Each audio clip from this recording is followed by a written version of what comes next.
അമ്മേ പരിശുദ്ധമ്മേ, അമ്മേ പരിശുദ്ധമ്മേ, ദേവമാതാവേ, ദൈവമാതാവേ, കൃപാസനത്തിലൂടെ ഞങ്ങൾക്കും ഞങ്ങളുടെ ദേശത്തിനും അമ്മ മധ്യസ്ഥം തേടി തന്ന എല്ലാ അനുഗ്രഹങ്ങൾക്കും കൃപകൾക്കും ഞങ്ങളിപ്പോൾ ഹൃദയം നിറഞ്ഞ നന്ദി പറയുന്നു. അമ്മേ പരിശുദ്ധമ്മേ, ദൈവമാതാവേ, 2004 ഡിസംബർ 7-ാം തീയതി ഉച്ചകഴിഞ്ഞ് 2:30 സംഭവിച്ച അമ്മയുടെ പ്രത്യക്ഷപ്പെടലിനെ കുറിച്ച് തിരുസഭയ്ക്ക് സമർപ്പിച്ചിരിക്കുന്ന പഠനരേഖകളുടെ സഭാത്മകമായ പഠനം ആരംഭിക്കുവാൻ ഞങ്ങൾ പ്രാർത്ഥിക്കുന്നു. അമ്മേ പരിശുദ്ധമ്മേ, ഭൂസ്വർലോകങ്ങളുടെ രാജ്ഞിയായ അങ്ങേയ്ക്ക് ഭൗമസംരക്ഷണത്തിനായി പ്രപഞ്ചപ്രകൃതിയെ തന്നെ തിരുസഭ പ്രതിഷ്ഠിക്കുവാൻ ഈ പ്രത്യക്ഷീകരണം വഴി ഇടയാക്കണമേ. പരിശുദ്ധമ്മേ, ജപമാല മാതാവേ, സകല പ്രാർത്ഥനകളോടും ചേർത്ത് ഞങ്ങളിപ്പോൾ പ്രാർത്ഥിക്കുന്ന ഈ കുടുംബത്തിന്റെ പ്രത്യേക നിയോഗം. അമ്മയുടെ പ്രത്യക്ഷീകരണത്തിന്റെ ഈ അനുഗ്രഹവേളയിൽ ഞങ്ങൾക്ക് സാധിച്ചു തരുവാൻ കനിയണമേ. ആമേൻ. വിശ്വാസ പ്രമാണം. സർവശക്തനായ പിതാവും ആകാശത്തിന്റെയും ഭൂമിയുടെയും സൃഷ്ടാവുമായ ദൈവത്തിൽ ഞാൻ വിശ്വസിക്കുന്നു. അവിടുത്തെ ഏകപുത്രനും ഞങ്ങളുടെ കർത്താവുമായ ഈശോ മിശിഹായിലും ഞാൻ വിശ്വസിക്കുന്നു. ഈ പുത്രൻ പരിശുദ്ധാത്മാവിനാൽ ഗർഭസ്ഥനായി കന്യകാമറിയത്തിൽ നിന്ന് പിറന്ന് പൊന്തിയോസ് പീലാത്തോസിന്റെ കാലത്ത് പീഡകൾ സഹിച്ച് കുരിശിൽ തറയ്ക്കപ്പെട്ട് മരിച്ച് അടക്കപ്പെട്ട് പാതാളങ്ങളിൽ ഇറങ്ങി മരിച്ചവരുടെ ഇടയിൽ നിന്ന് 3-ാം നാൾ ഉയർത്ത് സ്വർഗത്തിലേക്ക് എഴുന്നള്ളി സർവശക്തിയുള്ള പിതാവായ ദൈവത്തിന്റെ വലതുഭാഗത്തിരിക്കുന്നു. അവിടെ നിന്ന് ജീവിക്കുന്നവരെയും മരിച്ചവരെയും വിധിക്കുവാൻ വരുമെന്നും ഞാൻ വിശ്വസിക്കുന്നു. പരിശുദ്ധാത്മാവിലും ഞാൻ വിശ്വസിക്കുന്നു. വിശുദ്ധ കത്തോലിക്കാ സഭയിലും പുണ്യവാന്മാരുടെ ഐക്യത്തിലും പാപങ്ങളുടെ മോചനത്തിലും ശരീരത്തിന്റെ ഉയർപ്പിലും നിത്യമായ ജീവിതത്തിലും ഞാൻ വിശ്വസിക്കുന്നു. ആമേൻ. സുഖസ്ഥനായ ഞങ്ങളുടെ പിതാവേ, അങ്ങയുടെ നാമം പൂജിതമാകണമേ. അങ്ങയുടെ രാജ്യം വരണമേ. അങ്ങയുടെ തിരുമനസ് സ്വർഗത്തിലെ പോലെ ഭൂമിയിലും ആകണമേ. അന്നു വേണ്ടുന്ന ആഹാരം ഇന്ന് ഞങ്ങൾക്ക് തരണമേ. ഞങ്ങളോട് തെറ്റ് ചെയ്യുന്നവരോട് ഞങ്ങൾ ക്ഷമിക്കുന്നത് പോലെ ഞങ്ങളുടെ തെറ്റുകൾ ഞങ്ങളോടും ക്ഷമിക്കണമേ. ഞങ്ങളെ പ്രലോഭനത്തിൽ ഉൾപ്പെടുത്തരുതേ, തിന്മയിൽ ഞങ്ങൾ രക്ഷിക്കണമേ. ആമേൻ. നന്മ നിറഞ്ഞ മറിയമേ, സ്വസ്തി. കർത്താവ് അങ്ങയുടെ കൂടെ സ്ത്രീകളിൽ അങ്ങ് അനുഗ്രഹിക്കപ്പെട്ടവളാകുന്നു. അങ്ങയുടെ ഉദരത്തിൻ ഫലമായി ഈശോ അനുഗ്രഹിക്കപ്പെട്ടവനാകുന്നു. പരിശുദ്ധ മറിയമേ, തമ്പുരാന്റെ അമ്മേ, പാപികളായ ഞങ്ങൾക്ക് വേണ്ടി ഇപ്പോഴും ഞങ്ങളുടെ മരണസമയത്തും തമ്പുരാനോട് അപേക്ഷിക്കണമേ. ആമേൻ. നമുക്ക് ഒരുമിച്ച് പ്രാർത്ഥിക്കാം. കർത്താവ്, ഇന്ന് തിങ്കളാഴ്ച ആൾക്കാർ ഒത്തിരി പേര് ഓഫീസിൽ പോകുന്നവരുണ്ട്, അഡ്മിഷന് പോകുന്നവരുണ്ട്, ഒത്തിരി പേര് അഡ്മിഷന് പോകുന്നവരുണ്ട്, ഒത്തിരി പേര് ഓഫീസിൽ പോകുന്നവരുണ്ട്, അതുപോലെ തന്നെ ഒത്തിരി പേര് ബാങ്കിൽ പോകുന്നവരുണ്ട്, ഒത്തിരി പേര് വിസ ഇൻ്റർവ്യൂവിന് പോകുന്നവരുണ്ട്, അതുപോലെ തന്നെ പാസ്പോർട്ടിന് പോകുന്നവരുണ്ട്, വസ്തുവിൻ്റെ വിൽപ്പനയ്ക്ക് പോകുന്നവരുണ്ട്, രജിസ്ട്രേഷന് പോകുന്നവരുണ്ട്, വെയിൽ കെട്ടാൻ മതിൽ കെട്ടാൻ പോകുന്നവരുണ്ട്, വീട് വെക്കാൻ പോകുന്നവരുണ്ട്, എഞ്ചിനീയറെ കൊണ്ട് വരപ്പിക്കാൻ പോകുന്നവരുണ്ട്, നമ്പറിടാത്ത ഭവനത്തിൽ നമ്പർ ഇടിക്കാൻ പോകുന്നവരുണ്ട്. കർത്താവേ, അങ്ങയുടെ മക്കൾ എവിടെയെല്ലാം എന്തിനെല്ലാം പോകുന്നുവോ ഇന്ന് അവിടെയെല്ലാം I will come with you wherever you go എന്ന് പറഞ്ഞതിലാണ് ഞങ്ങൾക്ക് ഉറപ്പ്. നീ എവിടെ പോയാലും നിൻ്റെ കൂടെ ഞാൻ വരുമെന്ന് പറഞ്ഞില്ലേ കർത്താവേ. ഞങ്ങളതിൽ വിശ്വസിച്ചുകൊണ്ട് കർത്താവേ നിൻ്റെ കൂടെ വരാൻ ഇടയാക്കണമെന്ന് പ്രാർത്ഥിക്കുന്നു. എൻ്റെ കർത്താവിൻ്റെ ഉന്നതമായ നാമത്തിൻ്റെ യാത്ര ആസ്വദിക്കട്ടെ. നീ ഉപയോഗിക്കുന്ന വാഹനങ്ങൾ, ഹയർ ചെയ്ത വാഹനങ്ങളുണ്ടാകാം, വാടകയ്ക്കെടുത്ത വാഹനങ്ങളുണ്ടാകാം, ചിലപ്പോൾ സർക്കാർ വാഹനങ്ങളുണ്ടാകാം, ചിലപ്പോൾ സ്വന്തം വാഹനമായിരിക്കാം. എന്തായാലും നീ യാത്ര തുടങ്ങി അവസാനം വരെ കർത്താവ് നിന്നെ തൻ്റെ വിശുദ്ധ നാമത്തിൽ സംരക്ഷിക്കട്ടെ.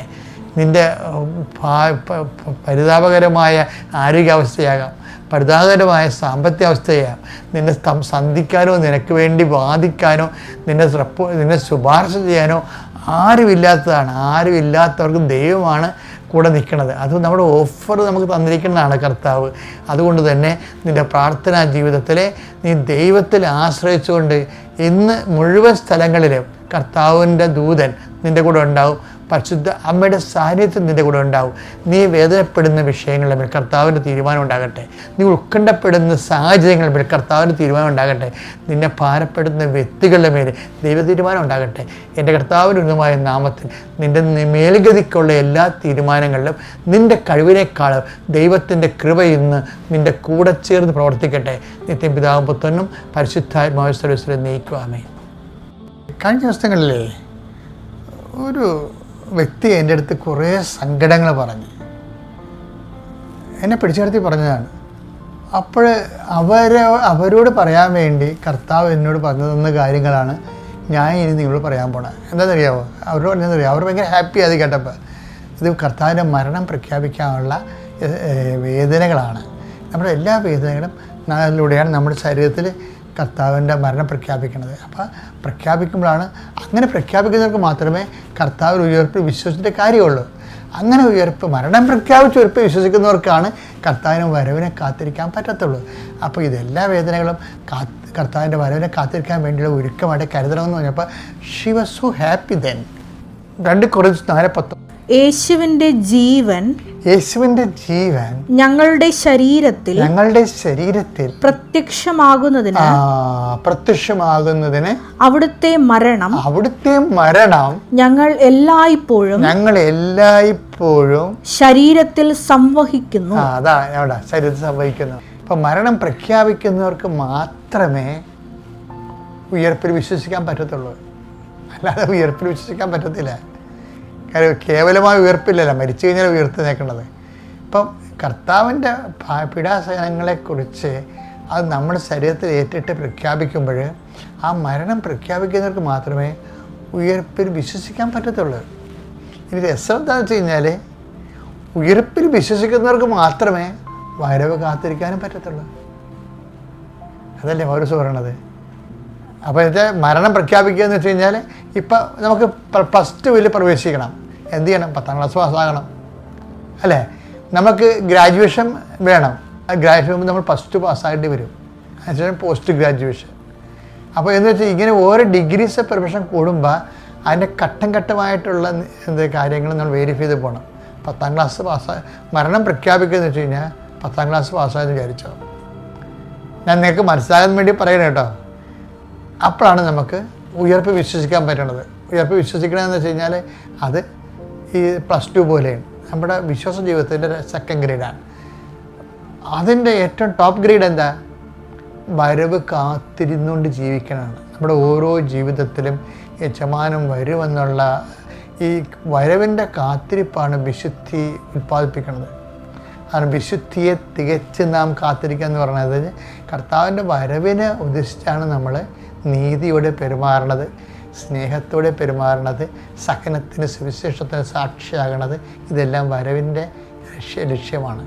അതുകൊണ്ടാണ് നിങ്ങളത് കുർബാന ഇതെല്ലാം ഉണ്ട്. ഇതെല്ലാം കൂടി ആചരിക്കുന്നതാണ് കുർബാന. അതുകൊണ്ടാണ് കുർബാനയെ പോലെ ദൈവത്തിന് വേറെ ഒന്നും ചെയ്യാൻ പറ്റുമെന്ന് പറഞ്ഞത്. അത്രയ്ക്ക് ടോപ്പാണ് പരിശുദ്ധ കുർബാന. 1 Corinthians 11:26 നിങ്ങൾ ഈ അപ്പം ഭക്ഷിക്കുകയും ഈ പാത്രത്തിൽ നിന്ന് പാനം ചെയ്യുകയും ചെയ്യുമ്പോഴെല്ലാം കർത്താവിന്റെ മരണം അവന്റെ പ്രത്യാഗമനം വരെ പ്രഖ്യാപിക്കുകയാണ് ചെയ്യുന്നത്. അതാണ് സംഭവം. ഇപ്പൊ പ്രഖ്യാപനമാണ് എൻ്റെ ഇത് വരുന്നത്. ഓരോ സഹന സാഹചര്യങ്ങളിലും വരണത് കർത്താവിൻ്റെ മരണത്തിന് പ്രഖ്യാപനമാണ്. അതെന്താണ്? അവൻ്റെ പ്രത്യാഗമനം വരെയാണ് അത് നമ്മൾ ചെയ്യേണ്ടി വരണത്. ഇപ്പം ഇതിൻ്റെ അകത്തുള്ള ഒരു സെക്ഷൻസ് ബൈ സെക്ഷൻസ് ആഴമായിരുന്ന, ഇപ്പം എന്തെങ്കിലും ഒരാൾ നിന്നെ കുറ്റം പറഞ്ഞു, ഒരാൾ നിന്നെ ഇടിച്ചു താത്തി, ഒരാൾ നിന്നെ അപമാനിച്ചു, അപ്പോൾ അതെല്ലാം ഈ മരണത്തിൻ്റെ പ്രഖ്യാപനത്തിലേക്ക് മാറ്റിയിട്ട് നമ്മൾ കർത്താവിൻ്റെ ഉയർപ്പ് വിശ്വസിച്ച് ഓരോ കാത്തിരുന്നു കൊണ്ട് അതിജീവിച്ച് മുന്നേറണം. ഈ ക്രിസ്ത്യ ജീവിതം ഭയങ്കര രസമാണ്. പക്ഷേ ഒരു നോൺസെൻസ് പാർട്ടിക്ക് ഇതൊന്നും പറ്റത്തില്ല. അതുകൊണ്ടാണ് സുവിശേഷം എപ്പോഴും അപ്ഡേറ്റായിട്ട് ജീവിക്കാൻ വേണ്ടി നമ്മൾ നിരന്തരം സുവിശേഷം, ഇപ്പോൾ എല്ലാവരും ഇപ്പം അച്ഛൻ സംസാരിക്കണില്ലേ, എന്തിനാ ഉദ്ദേശിക്കുന്നത്? ഡെയിലി ബ്രെഡ് എന്നാണ് പറയുന്നത്. അത് ആ ദിവസങ്ങളിലുള്ള ഭക്ഷണം കഴിച്ച് നമ്മൾ സത്യസന്ധമായിട്ട് ദൈവത്തെ അന്വേഷിക്കുന്നവരും തേടുന്നവരും വിശ്വാസത്തിൽ ഉറച്ച ജീവിതം നയിച്ച് നല്ല ദൈവസ്നേഹത്തിൻ്റെ സാക്ഷികളായി ജീവിക്കും. എൻ്റെ പേര് സുനിത വിനോദ്. ഞാൻ വൈക്കത്തു നിന്നാണ് വരുന്നത്. ഞാനൊരു ഹിന്ദുവാണ്. ഞാൻ ആദ്യമായിട്ട് ഈശോയ്ക്കും അമ്മ മാതാവിനും 1000 നന്ദി പറയുന്നു. എനിക്ക് കിട്ടിയ കുറച്ച് നല്ല അനുഗ്രഹങ്ങളുടെ കാര്യം പറയാനാണ് ഞാൻ വരുന്നത്. ഞാനിവിടെ എൻ്റെ മോൻ്റെ ടീച്ചർ എനിക്കൊരു പത്രം തന്നു. ആ പത്രം മുഴുവൻ ഞാൻ വായിച്ച് അതിനുശേഷം എനിക്ക് പിറ്റേ ദിവസം തന്നെ ഞാൻ ഓടി ഇവിടെ എത്തി. ഇവിടുത്തെ ജനങ്ങളെ കണ്ടപ്പോഴത്തേനും എനിക്ക് തിരിച്ചു പോകണമെന്ന് തോന്നി. പക്ഷേ ഞാൻ എൻ്റെ മനസ്സിരുന്ന് പറഞ്ഞു, ഇവിടം വരെ വന്നതല്ലേ, ഉടമ്പടി എടുത്തിട്ട് പോകുമെന്ന് പറഞ്ഞു. ഞാൻ അവിടെ കൗണ്ടറിൽ ചെന്ന് ചോദിച്ചു, ഞാൻ നാളെ വന്ന് ഉടമ്പടി എടുക്കാം, എനിക്ക് ടോക്കൺ കിട്ടി, 328 നമ്പറാണ് കിട്ടിയത്, അപ്പോൾ ഉച്ച കഴിയുമെന്ന് പറഞ്ഞു. പക്ഷേ എന്നാലും ഞാൻ ഈ കൊച്ചിന് ഭയങ്കര ബുദ്ധിമുട്ടുള്ളൊരു കൊച്ചാണ്, അപ്പോൾ അതിനെയും കൊണ്ട് എനിക്കിവിടെ നിൽക്കാൻ ഭയങ്കര പ്രയാസമായിരുന്നു. എന്നാലും ഞാൻ പ്രാർത്ഥിച്ച് ഇവിടെ നിന്ന്, അമ്മേ ഞാൻ ഇവിടം വരെ എത്തിയതല്ലേ, എനിക്ക് ഉടമ്പടി എടുത്തിട്ട് പോകാൻ സാധിക്കണേന്ന് പ്രാർത്ഥിച്ച്. അപ്പം ഞാൻ അങ്ങനെ നിന്നപ്പോഴത്തേനും അവിടെ ചെന്ന് ഞാൻ കൗണ്ടർ ചെന്ന് ചോദിച്ചു, ഞാൻ ഇന്ന് എനിക്ക് ഭയങ്കര ബുദ്ധിമുട്ട് തോന്നുന്നു, നാളെ വന്നാൽ മതി പറഞ്ഞു. ഇവിടം വരെ വന്നതല്ലേ മോളെ, ഉടമ്പടി എടുത്തിട്ട് പോകുന്ന ആ കൗണ്ടറിൽ നിന്ന് പറഞ്ഞു. അവിടെ ഊണ് കിട്ടും, കൊച്ചിനെ മേടിച്ച് കൊടുത്ത് നിങ്ങൾ ഉടമ്പടി എടുത്തിട്ട് പോകാൻ പറഞ്ഞു. തിരിച്ച് ഞാൻ ഇവിടെ വന്നു ഞാൻ അവിടെ സ്റ്റെപ്പിൽ പോയിരുന്നപ്പോഴത്തേനും അവിടെ ക്ലോസ് ആക്കി, അവിടെ ഗേറ്റ് പൂട്ടി. അപ്പോൾ ഞാൻ ആരോട് ചോദിച്ചിട്ട് അവിടെ എനിക്കൊന്നും മനസ്സിലാകുന്നില്ല, അവിടെ ക്ലാസ് നടക്കുന്നുണ്ട്. അപ്പോൾ അകത്തൊരു ചേച്ചി അപ്പുറത്ത് ഇരിപ്പുണ്ട്. ആ ചേച്ചി ഞാൻ ചോദിച്ചു, ചേച്ചി ഇവിടെ ഉടമ്പടിയുടെ ക്ലാസ് നടക്കുവാണോ? അന്നേരം പറഞ്ഞു അതേന്ന് പറഞ്ഞു. അപ്പം ഞാൻ എൻ്റെ കാര്യം പറയുന്നില്ല, ആ ചേച്ചി വേറെ ഒന്നിനോട് ചോദിക്കുന്നില്ല. അപ്പോൾ 2:45-3 മണി സമയമായിട്ടുണ്ട്. അപ്പം ഞാൻ അവിടെ എന്തോ ഫോം പൂരിപ്പിക്കുന്ന കാര്യമൊക്കെ പറയുന്നു. അപ്പം ഞാൻ വേഗം ചേച്ചിയോട് ചോദിച്ചു, ചേച്ചി അവിടെ എന്തോ ഫോം പൂരിപ്പിക്കുന്ന കാര്യം പറയുന്നുണ്ടല്ലോ, നമുക്ക് ഇവിടുന്ന് ആ ഫോം കിട്ടണേന്ന് ചോദിച്ചു. അപ്പോൾ എന്നോട് പറഞ്ഞു ഉടമ്പടി എടുക്കാൻ വന്നതാണോ? ഞാൻ പറഞ്ഞു അതെ. എന്നാൽ പറഞ്ഞ് വേഗം അപ്പുറം കിഴക്ക് വശത്തൂടെ വഴിയുണ്ട്, അതിലെ വേഗം കയറി ചെല്ലാൻ പറഞ്ഞു. ഞാൻ ഓടി അവിടെ ചെന്നപ്പോഴത്തേനും അവിടുത്തെ ഒരു സിസ്റ്ററോട് ചോദിച്ചു, എനിക്കൊരു ഫോം തരാമോ എന്ന് ചോദിച്ചു. അന്നേരം പറഞ്ഞു ഹിന്ദു ആണോ ചോദിച്ചപ്പോൾ ഞാൻ ഹിന്ദു ആണെന്ന് പറഞ്ഞു. എനിക്ക് വേഗം ഫോം തന്നു. ഞാൻ ആ ഫോമിൽ അടുത്തിരുന്ന ചേച്ചിയോട് ചോദിച്ചു, ഇതെന്താ നമ്മൾ എഴുതണ്ടേന്ന് ചോദിച്ചു. അപ്പോൾ ചേച്ചി പറഞ്ഞു നമുക്ക് ആവശ്യപ്പെട്ട 6 നിയോഗങ്ങൾ പറയണം എന്ന് എഴുതിയാൽ മതി എന്ന് പറഞ്ഞു. അപ്പോൾ എൻ്റെ ഈ പേനയില്ല. അപ്പോൾ ചേച്ചി പറഞ്ഞു ഞാൻ പേന തന്നു. ഞാൻ ആ ഫോമും കൊണ്ട് പെട്ടെന്ന് ഞാൻ പൂരിപ്പിച്ച് ഇവിടെ വന്നപ്പം ഇവിടുന്ന് മാതാവിനെ എടുത്ത് ഇവിടെ ഇങ്ങോട്ട് എഴുന്നള്ളി വരുവാണ്. അപ്പം ഞാൻ വേഗം ആ കൂട്ടത്തിൽ കയറി. എനിക്കൊന്നും മനസ്സിലായുമില്ല, ഒന്നും അറിയില്ല. ഞാൻ ഇതും കൊണ്ട് ഞാൻ വീട്ടിൽ ചെന്നു. ഇവിടുന്ന് കഴിഞ്ഞ് നല്ലൊരു സന്തോഷത്തോടെ ഞാൻ പോവുകയാണ്. എനിക്ക് അമ്മ മാതാവ് എല്ലാം സാധിച്ചതെന്നുള്ള സന്തോഷത്തോടെ ഞാൻ തിരിച്ച് വീട്ടിൽ പോയി. ഞാൻ വീട്ടിൽ ചെന്ന് അപ്പം എൻ്റെ മെയിൻ പ്രശ്നം എന്ന് പറഞ്ഞാൽ എൻ്റെ കൊച്ച് ഒരു 9 ദിവസമൊക്കെ അവൻ വയറ്റിൽ നിന്ന് പോകാതെ ഇങ്ങനെ ടൈറ്റായിട്ട് നിൽക്കും. അവൻ മൂത്രം ഒഴിക്കുന്ന 2-3 ദിവസം കൂടുമ്പോഴാണ് അവൻ മൂത്രം ഒഴിക്കുന്നത്. അങ്ങനെ ESL ഡോക്ടർമാരെ കാണിച്ച് അവർ ഒന്നല്ലെങ്കിൽ ഗുളിക വെക്കും, അല്ലെങ്കിൽ എന്തെങ്കിലും ലൂസിനായി പോകാനുള്ള മരുന്ന് തരും. ഞാനത് കൊടുക്കും. പിന്നെ അവൻ ഇതുപോലെ തന്നെ. അപ്പോൾ എനിക്കത് ഭയങ്കര ഒരു സങ്കടമായിരുന്നു. അപ്പം ഞാനിവിടെ വന്ന് ഇതുപോലെ പ്രാർത്ഥിച്ച് ഉടമ്പടി എടുത്തൊക്കെ വീട്ടിൽ ചെന്നിട്ടും പിന്നെ ഞാൻ പ്രാർത്ഥിക്കുകയാണ്. പിന്നെ ഇവനിങ്ങനെ രാത്രി കിടന്ന് ഭയങ്കര കരച്ചിൽ. എനിക്ക് ഭയങ്കര നമുക്ക് കണ്ടു നിൽക്കാൻ പറ്റില്ല. ഇവൻ്റെ മരണവെപ്രാളം പോലെ ഈ കൊച്ചു കിടന്ന് കളിക്കുന്നത്. അപ്പോൾ എനിക്ക് ഭയങ്കര സങ്കടമായി. ഞാൻ ഉടനെ തന്നെ ഈ തൈലം പുരട്ടി അവൻ്റെ നാക്കിൽ ഉപ്പ് തൊട്ട് കൊടുത്ത് ഈ കാശ് രൂപം ഞാൻ അവൻ്റെ തലയ്ക്ക് അവിടെ വെച്ചു. എന്നിട്ട് ഞാൻ മാതാവേ എൻ്റെ കൊച്ചിന് സമാധാനമായിട്ട് കിടന്നുറങ്ങാൻ പറ്റണേ, അവൻ നാളെ രാവിലെ തന്നെ ഒരു പ്രയാസവും ഇല്ലാതെ അവൻ്റെ വയറ്റിൽ നിന്ന് പോണേ എന്ന് ഞാൻ ഉള്ളുരുകി ഞാൻ പ്രാർത്ഥിച്ച്. പക്ഷേ കൊച്ച് നല്ല ശാന്തമായിട്ട് കിടന്നുറങ്ങി. നേരം വെളുക്കുവോളം ഇപ്പം ഞാൻ 1 മണി 2 മണി ഇങ്ങനെ ഏറ്റിരിക്കുമോ ഞാൻ ഈ കൊച്ചെണീക്കുന്നത് നോക്കി. പക്ഷെ അവനൊരു കുഴപ്പവും ഇല്ലാതെ അവൻ നേരം വെളുക്കുവോളം അവൻ അനങ്ങാതെ കിടന്നുറങ്ങി. രാവിലെ തന്നെ ഒരു പ്രയാസവും ഇല്ലാതെ അവൻ്റെ വയറ്റിൽ നിന്ന് മുഴുവൻ പോയി. അവൻ മൂത്രം ഒഴിച്ച് ഇപ്പം അവന് ഒരു കുഴപ്പവും ഇല്ല. അവൻ ഒരു മരുന്നും കൊടുക്കാതെ തന്നെ അവൻ വയറ്റിൽ നിന്ന് പോകുന്നുണ്ട്, മൂത്രം ഒഴിക്കുന്നുണ്ട്. അവനൊരു കുഴപ്പവും ഇല്ല. പിന്നെ രണ്ടാമത്തെ സാക്ഷി എന്ന് പറഞ്ഞാൽ എനിക്ക് ഒരു 5-6 വർഷമായിട്ട് എനിക്ക് ഈ ടെൻഷനാണ്. ടെൻഷൻ്റെ മരുന്ന് കഴിക്കാതെ എനിക്ക് ഉറങ്ങാൻ പറ്റില്ല. എപ്പോഴും ഇങ്ങനെ എന്തെങ്കിലും ടെൻഷൻ ഇങ്ങനെ വരും. വല്ലവരുടെയും കാര്യമൊക്കെ ആയിരിക്കും. പക്ഷേ എന്തെങ്കിലും രോഗത്തിൻ്റെ കാര്യം കേട്ടപ്പോൾ എനിക്കത് ടെൻഷനാണ്, എനിക്ക് ഉറങ്ങാൻ പറ്റില്ല. അങ്ങനെ ന്യൂറോ ഡോക്ടറെ കൊണ്ട് കാണിച്ചു. ഡോക്ടർ എനിക്ക് ഉറങ്ങാനുള്ള ഗുളിക തന്ന്, ഇത് മുടങ്ങാതെ കഴിക്കണം, ഇത് കഴിച്ചില്ലെങ്കിൽ പിന്നെയും പ്രയാസമാണ് എന്ന് പറഞ്ഞ് ഞാനത് മുടങ്ങാതെ ആ ഗുളിക ഞാൻ ഇവിടെ ഉടമ്പടി എടുക്കുന്നോടം വരെ ഞാൻ അങ്ങനെ കഴിച്ചു. ഞാൻ മാതാവിനോട് പറഞ്ഞു, മാതാവേ എൻ്റെ കുഞ്ഞിൻ്റെ ഇതൊരു അത്ഭുതമായി നീ എൻ്റെ കുഞ്ഞിനെ രക്ഷിച്ചു, അതുപോലെ തന്നെ എൻ്റെ ഈ ഗുളിക മാറ്റി എന്നെ ഒന്ന് ഉറക്കണേ മാതാവേ എന്ന് ഞാൻ കരഞ്ഞ് ഞാൻ പ്രാർത്ഥിച്ചു.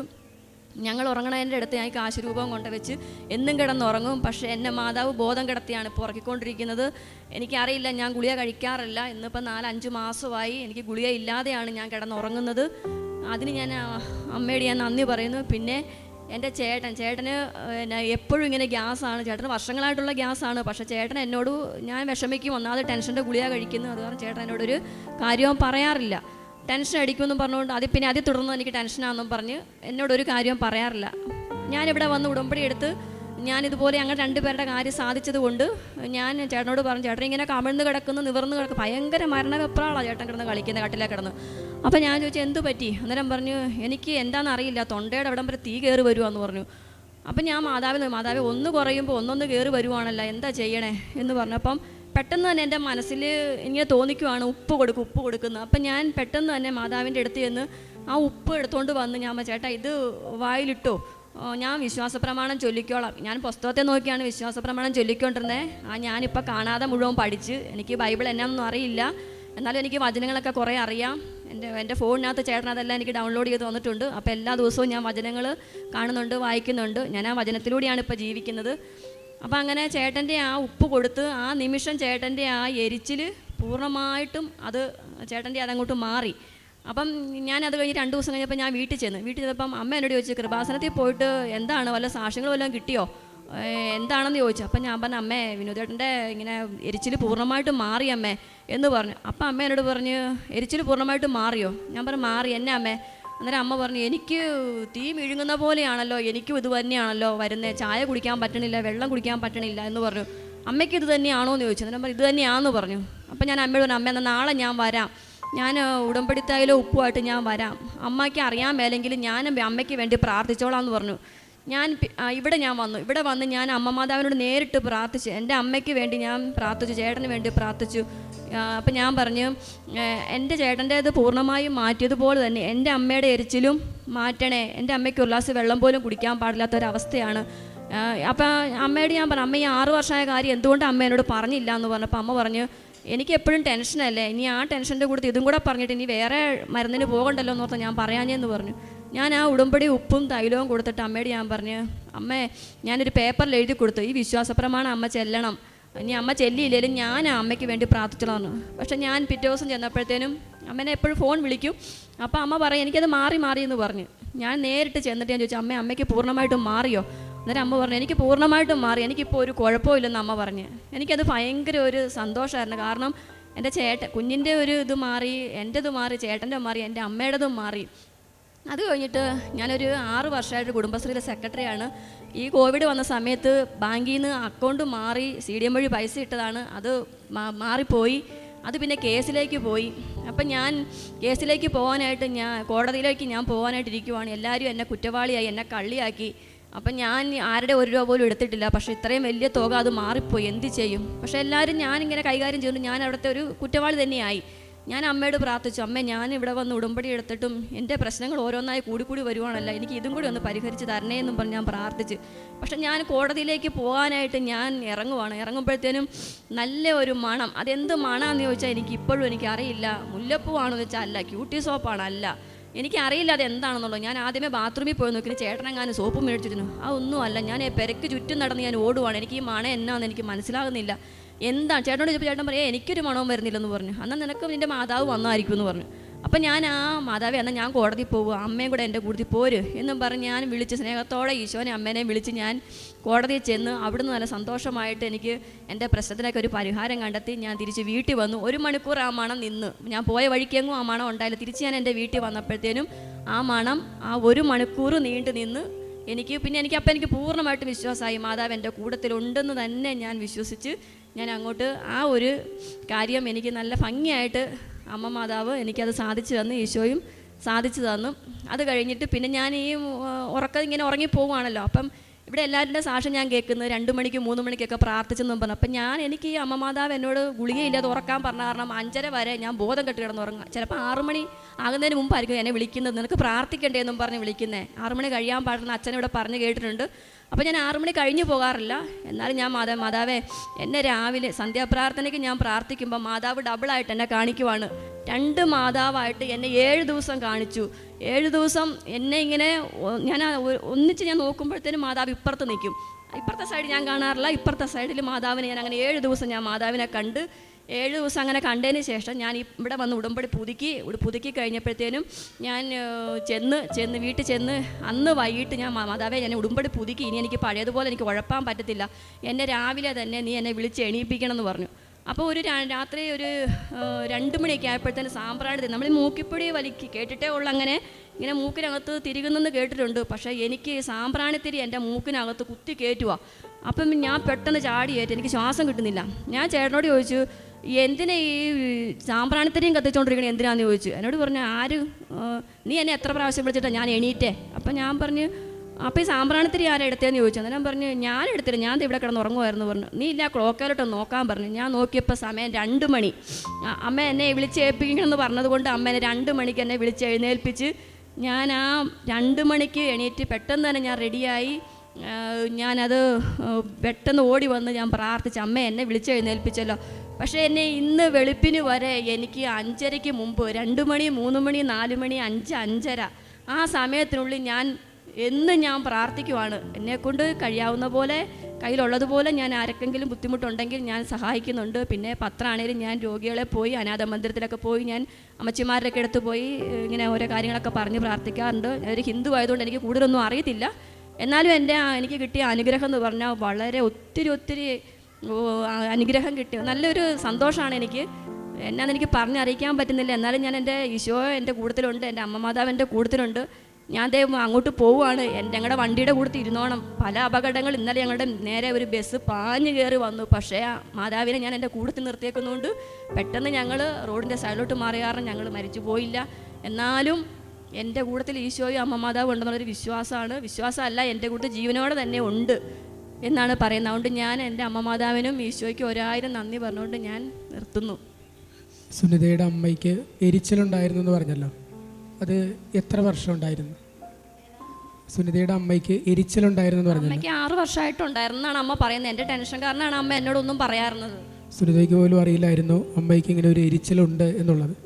മരിയൻ ഉടമ്പടിയിലേക്ക് വന്നു കഴിഞ്ഞപ്പോൾ പരിശുദ്ധ അമ്മയുടെ മാധ്യസ്ഥ അപേക്ഷിച്ച് ദൈവത്തോട് ഉടമ്പടിയിൽ നിന്ന് കഴിഞ്ഞപ്പോൾ ലഭിക്കുന്ന സാക്ഷ്യങ്ങൾ, അനുഭവങ്ങൾ അത് സുനിത പോലും ചിന്തിക്കുന്നതിനപ്പുറത്താണ്. അമ്മയ്ക്ക് ഇങ്ങനെ ഒരു അസുഖം ഉണ്ടായിരുന്നു അറിയില്ലായിരുന്നു. ഉടമ്പടി തൈലം കൊണ്ടുപോയി പ്രാർത്ഥിച്ചു, അമ്മയ്ക്ക് സൗഖ്യം ലഭിച്ചു, ഹസ്ബൻഡിന് സൗഖ്യം ലഭിച്ചു. ഇതുപോലെ തന്നെയാണ് കുഞ്ഞിന് ഉണ്ടായിരുന്ന ഒരു അസ്വസ്ഥത. അതായത് 3 ദിവസം കൂടിയൊക്കെയാണ് മൂത്രം പോകുന്നത്, ടോയ്ലറ്റിൽ പോകുന്നതും 9 ദിവസങ്ങൾ കൂടിയൊക്കെ. വലിയ വിഷമത്തിലൂടെ കടന്നുപോയ അവസരങ്ങൾ. ഹോസ്പിറ്റലിലേക്ക് പോകുമായിരുന്നു ഈ സമയത്ത്. ഹോസ്പിറ്റലിൽ പോയി അവർ ഒന്നല്ലെങ്കിൽ ഗുളിക വെക്കും, അല്ലെങ്കിൽ അവർ സ്മൂത്ത് എന്ന് പറഞ്ഞൊരു മരുന്ന് തരും. അത് കഴിച്ച് വെച്ചാൽ അത് കൊടുത്തു കഴിയുമ്പോൾ ഒരു 2-3 ദിവസത്തേന് മാത്രം അത് ഒരു നോർമൽ ആവുള്ളൂ. പിന്നെ ഇവൻ്റെ വയറിങ്ങനെ സ്തംഭിച്ച് ഇവൻ ടൈറ്റായി തന്നെ വയറ് നിൽക്കും. അങ്ങനെ ഞാനിവിടെ ഉടമ്പടി എടുക്കാൻ വരുന്നോടം വരെ അങ്ങനെ തന്നെയായിരുന്നു. ഉടമ്പടി എടുത്ത് ഞാൻ ഈ നേർച്ച വസ്തുക്കൾ കൊടുത്ത് ഞാൻ ഈ കാശുരൂപം വെച്ച് ഞാൻ പ്രാർത്ഥിച്ചാറിനാണ്. കൊച്ചിനൊരു കുഴപ്പമില്ല, അവനിങ്ങനെ ഒന്നും നിർത്താൻ പറ്റില്ല, അവൻ തുള്ളിച്ചാടും കിടന്നു. അതുപോലെ ജനിച്ചപ്പോൾ മുതലുള്ളതാണോ? എത്ര വർഷമായി ഒരു വിഷയം ഉണ്ടായിരുന്നു? എത്ര വർഷം ഉണ്ടായിരുന്നു ഈ ഒരു ബുദ്ധിമുട്ട്? ഇവന് ഉണ്ടായി കഴിഞ്ഞ് 1 വർഷം മാത്രമേ അങ്ങനെ പോയുള്ളൂ. ഒരു 4 വർഷം 4 വർഷമായിട്ട് ഈ ബുദ്ധിമുട്ടുണ്ടായിരുന്നു. ഉടമ്പടി എടുത്തതിന് ശേഷം എത്ര നാൾ കഴിഞ്ഞാണ് സൗഖ്യം കിട്ടുന്നത്? ഉടമ്പടി എടുത്തതിൻ്റെ 3-ാമത്തെ ദിവസമാണ് ഇവനിങ്ങനെ തനിയെ വയറ്റിൽ നിന്ന് പോകാൻ തുടങ്ങിയത്. ഇപ്പം 5 മാസമായി ഞാൻ ഉടമ്പടി എടുത്ത് ഉടമ്പടി എടുത്തു 3 ദിവസത്തിനുള്ളിൽ പിന്നെ എല്ലാം നോർമലായിട്ട് മാറുകയാണ്. അതായത് പരിശുദ്ധ അമ്മയ്ക്ക് സമയത്തിൻ്റെ മേൽ അധികാരമുണ്ട്. സമയച്ചിരിക്കമാണ് ഇവിടെ സംഭവിക്കുന്നത്. മുൻപുണ്ടായിരുന്ന വർഷങ്ങളായിട്ട് ഉണ്ടായിരുന്ന ഒരു ബുദ്ധിമുട്ട് മരിയൻ ഉടമ്പടിയിലേക്ക് വന്നു കഴിഞ്ഞപ്പോൾ 3 ദിവസം കൊണ്ട് തന്നെ സുഖപ്പെട്ടു. ദൈവത്തിൻ്റെ ശക്തി ശരീരത്തിൽ അനുഭവിക്കാനായിട്ട് സാധിച്ചു. അതുപോലെ തന്നെ സുനിതയ്ക്കുണ്ടായ മറ്റൊരു ബുദ്ധിമുട്ടാണ് ടെൻഷൻ കാരണം മരുന്ന് കഴിക്കണം എന്നുള്ളത്. ഉടമ്പടി എടുത്തതിന് ശേഷം പിന്നെ എത്ര നാൾ കഴിഞ്ഞാണ് അതിൽ നിന്നും മോചനം ലഭിച്ചത്?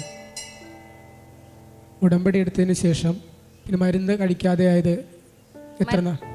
ഉടമ്പടി എടുത്തതിന് ശേഷം മരുന്ന് കഴിക്കാതെ ഞാൻ ഉറങ്ങുന്നത് 5 മാസമായിട്ട് ഞാൻ മരുന്ന് കഴിക്കാതെയാണ് ഉറങ്ങുന്നത്. നിരവധി അനുഗ്രഹങ്ങളാണ് കുടുംബത്തിന് ലഭിച്ചിട്ടുള്ളത്. മത്തായി 6:33 പറയുന്നത്, നിങ്ങൾ ആദ്യം അവിടുത്തെ രാജ്യവും നീതി അന്വേഷിക്കുക, അതോടൊപ്പം മറ്റുള്ളവയെല്ലാം ലഭിക്കും.